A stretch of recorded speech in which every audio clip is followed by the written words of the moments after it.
Sad to be leaving. No, not at all. So it's Exodus Day at Sziget.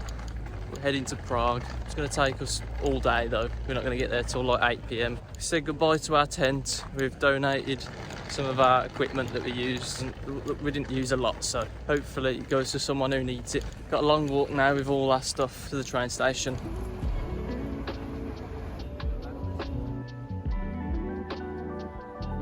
So we've arrived in Vienna, but the journey to Vienna wasn't very fun. So we found some seats on the train. We got there an hour early, and then basically everyone got on and they were like, oh, I've reserved this seat, I've reserved this seat. But then there's no markers to say which train seats are reserved. So you ended up without a seat, but I still had one. Yeah, so I was sat in the walkway. An old man got on and he just looked really weak and feeble. Basically he went to sleep and woke up and he tried to go to the toilet, and then he went to faint on the floor.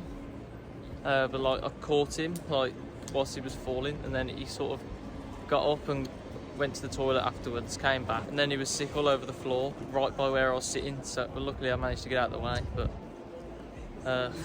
we were thinking at one stage that we were going to have to like revive him or resuscitate him, but I think he's okay. There was a couple of people that were here helping him with us as well. So, but yeah, now we've got another 4 hours of a journey to Prague. We've arrived in a new country, Czech Republic, as we're now in Prague. Feels good to be somewhere new. Yeah, definitely. So we're staying at Little Quarter Hostel. Not far away from it now, but from what we've seen of Prague so far, it looks beautiful. So I can't wait to explore. So we checked in and dropped the bags off, and it looks like a really nice hostel, like one of the best we've stayed in. There's even a bath in there. That's just which is a bit mind-blowing. People in the room are really nice as well. We're going to head up to the bar in a sec, but first we're going to head to McDonald's.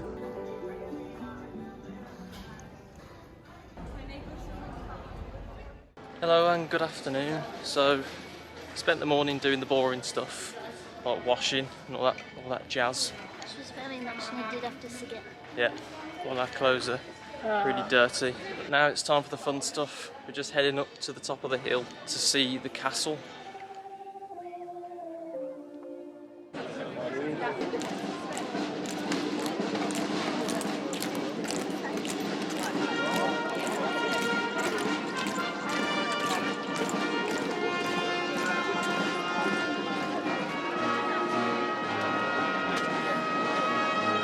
I think it was just a changing of the guard, but they bring out a brass band to do it, which is really nice.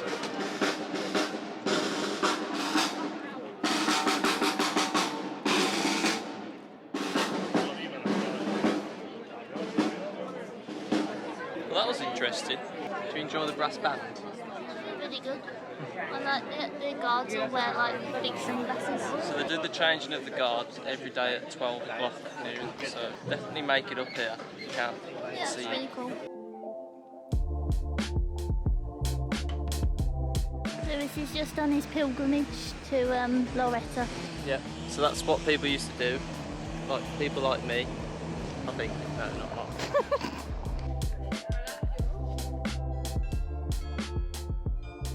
All that Lewis kept saying at Sziget is that he missed cheese sandwiches. So the first thing I had for my lunch in Prague was 2 cheese sandwiches. Is it good? Yeah, but when you're staying in a hostel, you need butter, and we don't have butter, so There was no free butter in the it's fridge, was there? literally just cheese with bread, but nice bit of protein, carbohydrates. Oh god, okay. So the area that our hostel is in is called Lesser Town. I'm not sure if that's because that's where the common folk live as opposed to the castle area, but it's actually really nice. So It's all like cobbled streets and really nice shops. plenty of nice bars and pubs as well. Feel like you could come here and just do a really nice pub crawl. Also loads of ice cream and dessert places. Just heading now to the Charles Bridge. Very busy. Yeah, it's probably like the most well-known attraction in Prague, though, I think.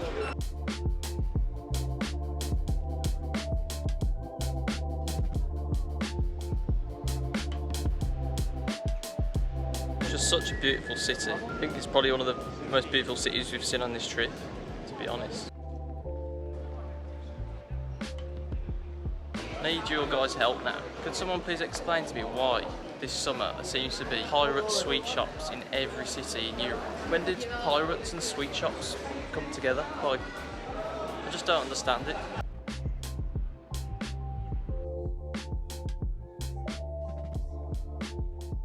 So we came to the John Lennon Wall, which gets its name from how people used to come here in the communist era and let out their frustrations against the government and the authorities. And back in those days, Western pop songs were actually all banned.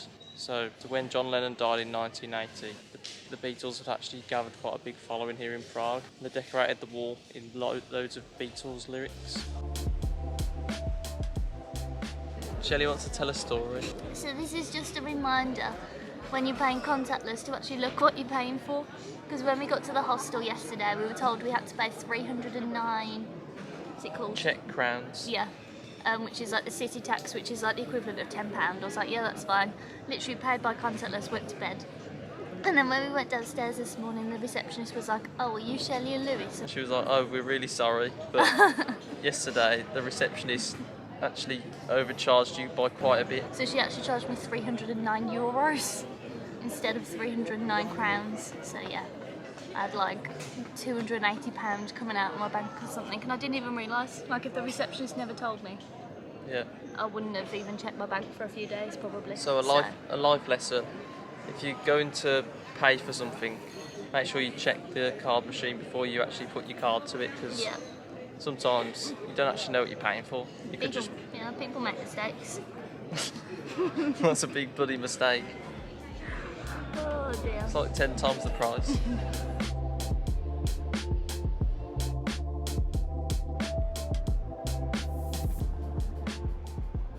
Because we couldn't get enough of Siget Festival, we've came to Prague's equivalent. This is called Shooter's Island. It's actually in the middle of the Vltava river, in the middle of the city, so it's basically a smaller version. That's really nice though. Yeah. There's dust here, but it's not quite right up your nose and down your throat kind of dust. It's just nice and chilled. Just a nice kind of dust. Yeah. Dust.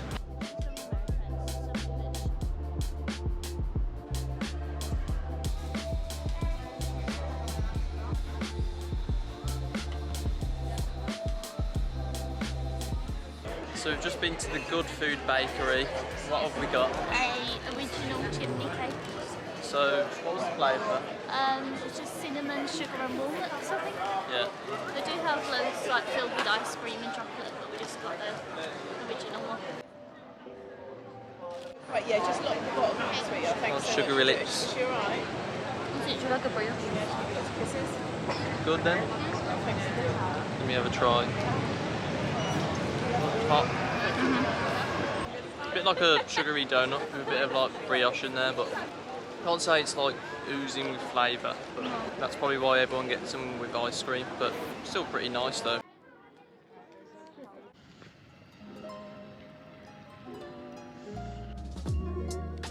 Good morning. So we're back at the castle bright and early. Still a little bit of a queue. Yeah, it's still a little bit of a queue, tried to beat the crowds. The Prague Castle Complex spans over 18 acres, making it the largest castle complex in the world according to the Guinness Book of Records. By the looks of it, you can actually just explore the castle grounds without paying an entrance ticket. We've passed through the security checkpoints, been into the cathedral and not paid, so we might just keep going as we are. Although we haven't actually seen the whole of the cathedral, it does look a lot more beautiful from the outside than the inside from what we saw.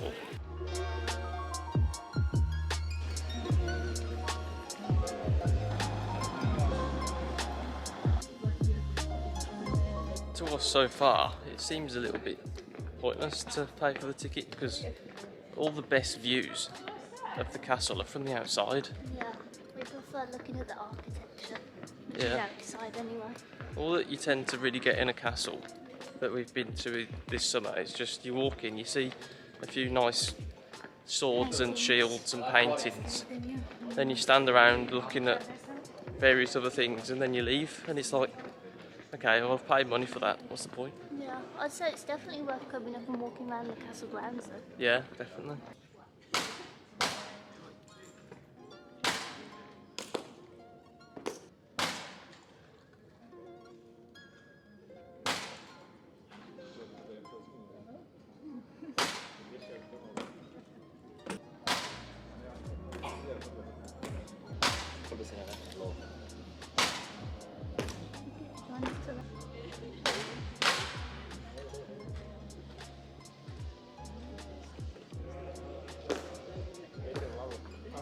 So it turns out they change the guards every hour.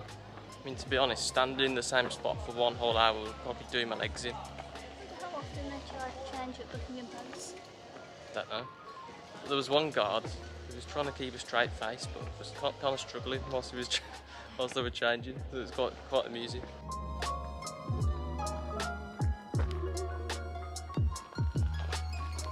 A spider.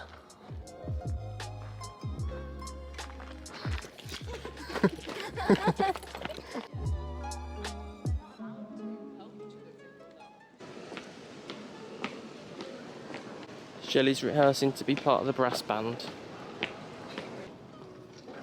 So we've left without spending a penny and it feels good. So we just came back to the east side of the river and we're just going to do a bit of a walking tour along all the main sites. So this square we're in now is called Old Town Square and it's one of the most beautiful squares I've actually ever seen, to be quite honest. So this is the Prague astronomical clock and it's the oldest astronomical clock in operation still today. It's quite cool. There's a lot of people here to see it.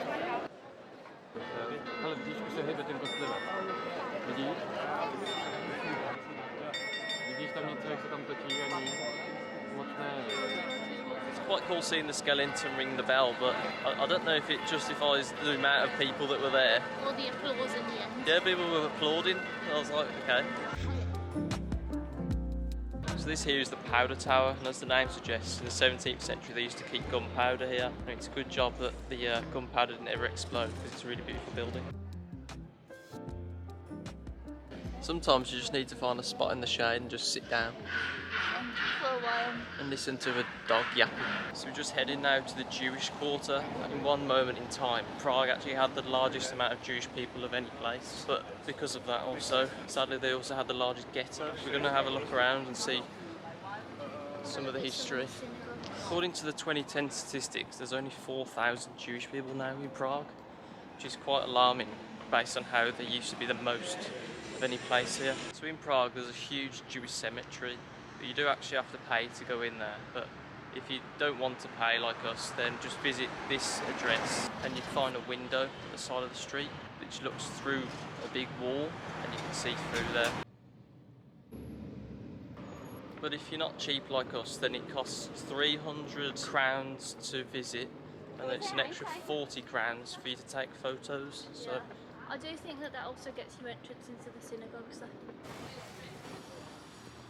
So we just came to the Cyril and Methodius Cathedral. In 1942, the third-ranking Nazi Reinhard Heydrich was actually assassinated here in Prague during Operation Anthropoid, and the paratroopers hid in the crypt below the cathedral for 21 days before they were captured by the Nazis. It's now been 80 years since 1942 and there's now a free museum below the cathedral that you can go and visit, and it tells you all about what happened in Operation Anthropoid. Definitely worth visiting because you can go into the crypt and it shows you where the paratroopers were actually hiding for all that time. Bullet holes are still here today.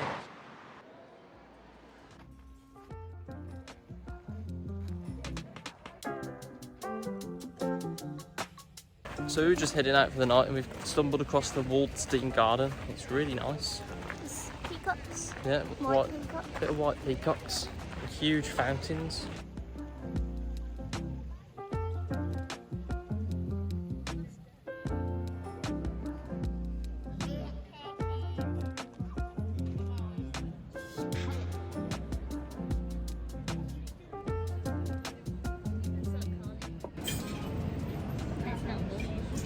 Yeah, I'm not a fan of Budvar.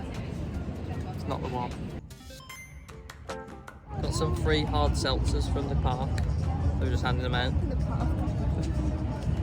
I don't really like hard seltzer, but oh well, it's a free drink.